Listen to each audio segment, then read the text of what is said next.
What's good with YouTube? You already know, Big Flacco from a convict's perspective, and I'm smashing, dashing, sliding on through with a little bit of energy.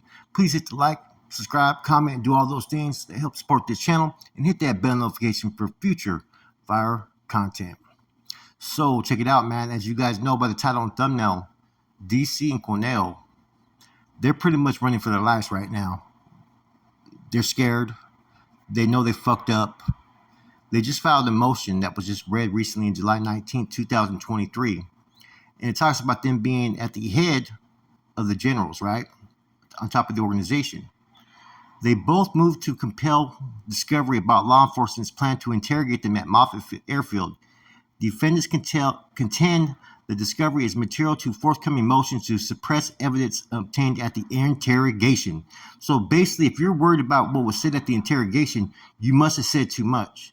Now, if you guys notice and have been a true follower of my channel, I've told you guys since day one that these guys said a little bit more than they were supposed to say. I said that off top within like the months of the indictments coming out.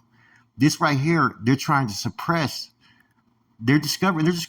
They're trying to suppress evidence from that interrogation because it happened at Moffett Field.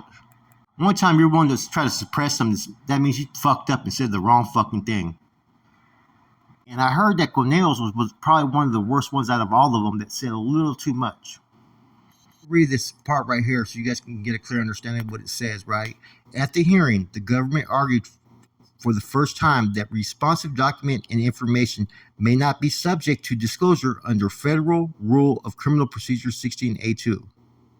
So they're saying that they don't have to really give a disclosure of those interviews, basically, it sounds like, right? And I don't know how that works in the feds. I think the homie Hangout can explain, but I know in some of the discovery, they give it to you the last minute. They don't just give it to you right away. That's why a lot of times when lawyers are trying to figure out what's going on, like who the witnesses are and whatnot, sometimes they'll send special investigators out there to try to fucking, ruffle some feathers to see if anybody admits that maybe they're potentially one of the witnesses. Now, this is all going into basically those interviews at Moffett Field. In federal court, the prosecutors will try to fucking fight you tooth and nail, right? Not to give you any discovery till they have to, right? And this is one thing that they're addressing. Identifies particular materials that government must disclose to the defendant, including the defendant's oral statements in response to interrogation.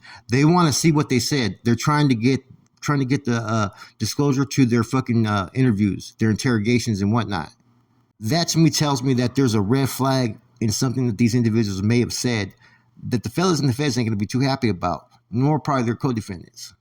This part right here, guys, is big. It says, additionally, defensive counsel states that agents may have believed there was a split. This is coming from their attorneys, right? That the high-ranking NF members are housed in solitary confinement in federal prison at ADMEX. That there's a split, right?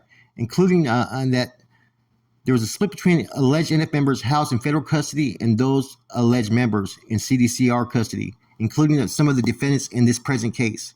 Counsel states that the reference to sending Cervantes and others straight to federal prison appears calculated to evoke the threat of violence. In addition, Cervantes and press intend to move to suppress the interviews based on officials' coercion and potential misconduct. So that right there says a whole lot. They're already using the word coercion and potential misconduct based upon their interviews. The defense attorneys have used about the fellas in the feds, saying that there may be a split, that these guys were probably trying to be coercive to scare them, and that's why as soon as they were taken out, they tried to run these interviews basically in Moffett Field, instead of taking it to the local magistrative jail to where you're being housed to fight your case. They've been taking fellas to the feds for a long time. I mean, the reason why Weddle Sherman was in Victorville at that time was he was fighting that death row case. So this is nothing new. Seems like Conenejo and DC have some shit that they're hiding. It further pretty much goes into that they're requesting, the disclosure because based upon the fact that they're worried about maybe coercion is in those statements in those interviews. Now, they go on to further say that Cervantes is elderly, he's wheelchair bound, right? And served decades in solitary confinement, but has recently been residing on level 2 yards in state prison, suggesting that under these circumstances, a threat to return him to solitary confinement could constitute outrageous government conduct. So basically, they're saying that because he's been away from the hole and all that, and he's old, he's been on a level 2 yard, that they can't send him to ADMEX. They're scared to go fucking face what they have to face. Now this is crazy. This was all filed jointly together, right? Right? It's basically they're trying to get these statements withheld, whatever they discuss, right? So it can't be used against them. And it further goes on specifically, discovery about the decision to transfer defendants from CDCR facility to USP Atwater may show that the federal agents were aware of a split between alleged NF members incarcerated in state and federal facilities. Therefore, hoping that maybe this would get them to cooperate. This is all this information is coming from Conenejo in DC. They're telling their attorneys this, man. You know, I mean, it's all out there. You know, I mean, the grounds for which they're trying to file, it says a lot. So basically, if they made any kind of statements why they were at the Moffett Field, it's because they were being intimidated that they may have to go to a federal facility straight from the state facility. They may have to fucking run into skipping them. That's what it's basically saying. Of course, it's a toy to try to get this fucking discovery into where they could try to suppress certain statements in the interviews, right? Because they don't want the interviews to come out. I guarantee you, they said too much. Plus, they are not trying to go to AdMex. They're trying to prevent that by all means necessary. So all this little stuff that's being said, the judge is hearing this. This is to get them so they don't have to go to AdMex, so they can fucking avoid it if they have to do federal time. I remember about a year and a half ago, it says new legal hurdles in the NF case, and it talked about Conejo and DC, but it was about the conditions and whatnot. I think this is the same appeal. I think that they've amended it and changed it because the things that they were saying in the news a year and a half ago is totally different than fucking what I'm reading here. They're worried about the interviews and they're worried about the housing, and they're trying to justify that the feds and the Bureau of Prisons and the all those different departments knew that there was a potential split. That's why they were being housed in Atwater and being threatened to be housed in the feds. So maybe it could scare them. That maybe their statements during these interviews were not voluntarily that they're saying, and that they were coerced. All kinds of stuff. So they're requesting the discovery to try to challenge that. How much you guys want to bet that one or both these individuals, right, in those interviews talked about they were scared to go to the feds. They could be housed around Skip or Corny and them because of the split, and that they would possibly would be war if they were sent there. Guarantee you something to that extent was said in these interviews, man. You know, Cornell was already meeting up with IGI and SSU, so he just felt comfortable speaking with them. DC, I don't know. But see, if DC gets his discovery material, he can't read it anyways. You know, so I guess this is like I said, man, this right here to me proved that it's a wrap with these guys. They're not going to make it back from this, man. Right there, the statements that they said, even before they even see the discovery, the fact that they're admitting that there's a split and that their lives could be in danger, and that they feel that the federal prosecutors or the, you know, whatever, the federal marshals and whatnot, and the ones that led the investigation, were trying to intimidate them by mentioning that were going to be housed in federal facilities because they were scared of what was going on with the fucking, you know, Skip and Corny and Pinky and all those cats, man. It's all right there in black and white, man. There's no way that they can avoid that. Maybe they didn't think that this case was going to be online, and they tried to fucking sneak it. You know what I mean? Because the original shit that was put out there in the news was that, oh, it was about conditions and showers and that they were rotating cells and all that. This shit says something totally fucking different once you read it. And Conejo tried to use some coded riddle messages that were released on YouTube over the phones, right, as fucking means, right, to fucking try to expel someone from the organization. Yet they got statements that they made to fucking federal marshals, right, once they're indicted. I guarantee you it's talking about how scared they're to be around fucking the fellas in AdMex. I guarantee you that's what it's about. Guarantee it, man. Anyhow, there's a few things I want to address to the subscribers and loyal viewers on here, right?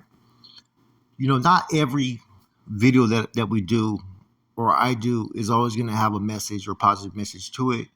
Sometimes it's to get the algorithm going, to keep things fresh and wet, so the viewers that do enjoy our content stay tuned in. And hopefully in time they hear a message that could help fucking transform or change their life. You know, as you can see with this whole story, right? Conejo and DC. Conejo's not had one of the most best careers that you can say, right? But DC, long time, you know, number one captain, which is, you know, the highest ranking captain. He's had a long career. And it's pretty much a shame that because of greed, power, and just poor choices and decisions, right? Pretty much he's going to go off the wrong way. That's what's appearing here. You know, Tibbs went out. You know what I'm saying? They took him out. The end game for this is never good. And I think the proof is in the pudding in all the stories that we tell. So while you out there, enjoying your time with your kids, this Thanksgiving and Christmas, and there's choices we have that we can make, and we got to think through those choices because, hey, would you rather be in there going through all the fucking bullshit that we've talked about for like the last 2.5 years that goes on in prison, or would you rather be out there with your kids, your family, and just enjoying life? I hope that resonates with somebody because at the end of the day, regardless what you feel about these dudes were at one time high-ranking members within the organization, right? They all played a pivotal role, made sacrifices and whatnot, and now look at how they're going out. Now, another thing, right? I noticed that you get either maybe even a nobody channel that wants to critique, your decisions, or even some viewers from time to time, right? About how I've kind of let things go and just kind of forgave certain people through past things that happened, which I was no innocent party in myself, right? And see, the thing about that is this. If I'm about trying to better myself and help better other people, I got to set the example with my own actions, right? I got to recognize things that are unhealthy for me mentally. I got to recognize things that, aren't as big as what they seem. So me letting certain situations, forgiving it and just letting it go, that's maturity right there, regardless of what's going on. See, some people want to critique you, well, this and that. Bro, that's maturity right there. That's no longer trying to live in that lifestyle, because when I live in that lifestyle, there ain't nobody on here that's going to go harder than me. I'll tell you that right now. That's a fact. I don't want to be that dude. I don't want to be that person. So there's certain people I may not fuck with, you know what I'm saying, based upon the fact of, they're still doing their fucking same lies and bullshit, right? But it doesn't affect me, you know what I'm saying? So if you have issues with who I talk to and who I don't talk to, it's none of your business, to be honest with you. Don't worry about it. And with that, it's time to let things go and continue forward. I'm out. I hope you guys all have a blessed day.